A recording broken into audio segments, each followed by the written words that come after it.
5 janvier sera donné le grand départ de l'édition 2013 du Dakar. Si la capitale sénégalaise n'est plus le point d'arrivée de l'épreuve depuis de nombreuses années, c'est dans le port havrais que se déroule le préambule du rallye. Depuis 5 ans, les véhicules européens embarquent ici, destination l'Amérique du Sud. Pour les organisateurs, c'est la qualité des infrastructures logistiques qui séduit.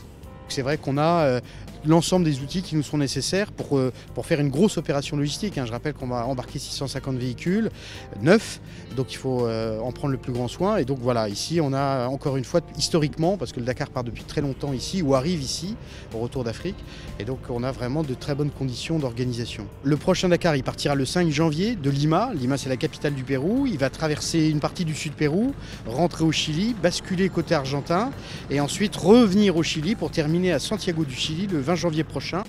Avant cela, les concurrents du rallye sont convoqués avec leurs véhicules sous ce hangar pour les derniers contrôles et réglages. On reçoit les véhicules, on vérifie de nombreux aspects, leurs papiers d'abord, beaucoup de formalités administratives, les douanes, et puis après des vérifications plus techniques, l'installation des matériels de sécurité pour participer au rallye, et puis des appareils de sécurité obligatoires maintenant à bord de tous les véhicules. La sécurité est notamment assurée grâce à ce petit boîtier appelé Eritrac qui permet de surveiller les véhicules à distance. C'est au cas où vous aurez des pannes mécaniques ou un problème assez grave aussi, c'est le bouton rouge. Si en cas d'accident ils doivent joindre le PC court, c'est le bouton bleu. Tout ça permet d'avoir un élément de sécurité pour affronter le désert comme ils font. Affronter le désert, un défi que relèveront plusieurs cénomarins dont Nicolas Gibon, qui participera pour la 8e fois au Dakar dans la catégorie T2. L'objectif, c'est un objectif d'équipe.